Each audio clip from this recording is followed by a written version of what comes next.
on recording right now, but I have a couple of minutes waiting for a 3D print to finish up, and got to talk about it. Got to talk about it while it's fresh. Luis last night, fairly late last night, maybe 10:30 or so, news broke that Luis Robert, as we'll see if people in New York say his name correctly.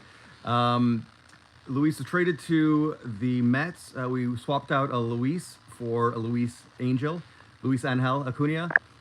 It's interesting. Once the White Sox signed Murakama, I thought, you know what, maybe they'll give it till mid-season. I mean, I know the Sox are not anticipated to really compete yet. I mean, I'm laughing because it's an understatement. Definitely not anticipated to compete for a while yet. But listen, I really like the core the White Sox have. They are growing year to year, sometimes making big improvements. I mean, just look at what Miguel Vargas did in 2024 versus 2025. Same thing with Lenyn Sosa, which is not a guy that I anticipate very much from.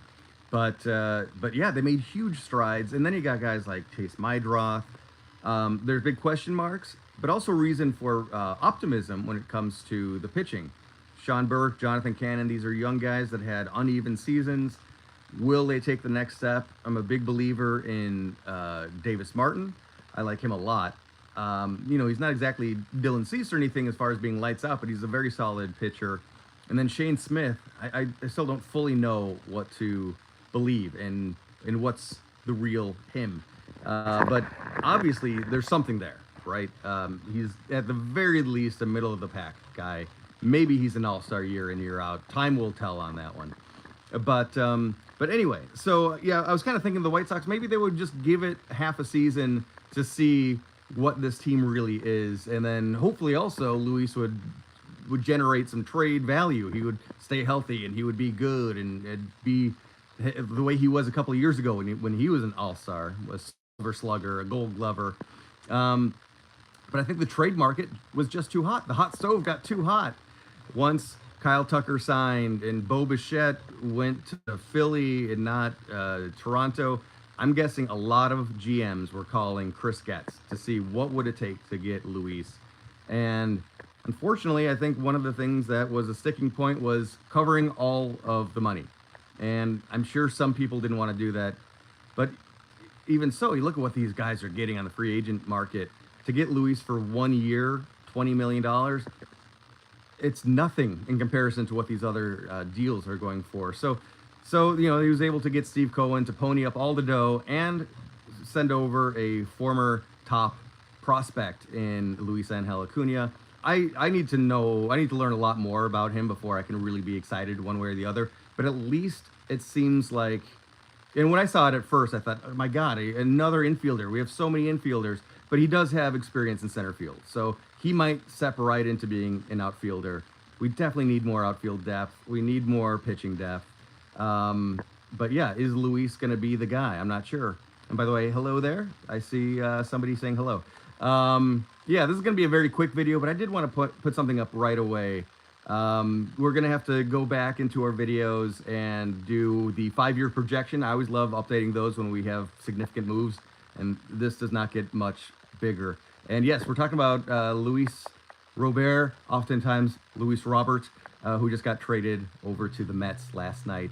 So this is going to be this is a very, very short video. Hello, anybody that's joining. I was not expecting anybody. I'm just popping on really quickly. But let me know what you think about the trade from the Mets perspective, from the Chicago perspective. I'm doing all right.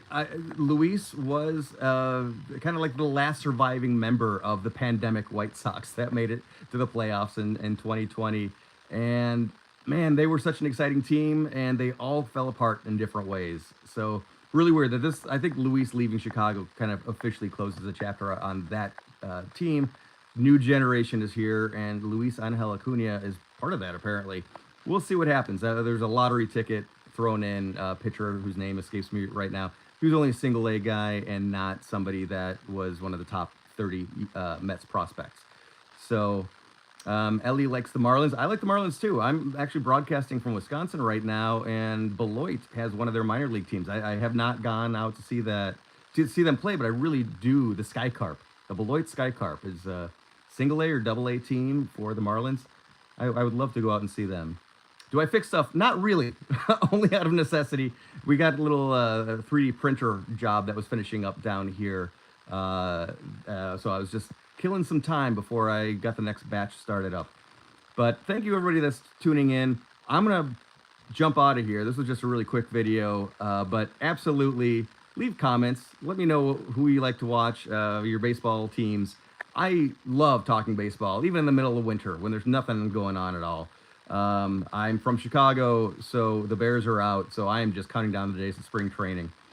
Thank you all, and yeah, let me know what you all think. Thanks for stopping in.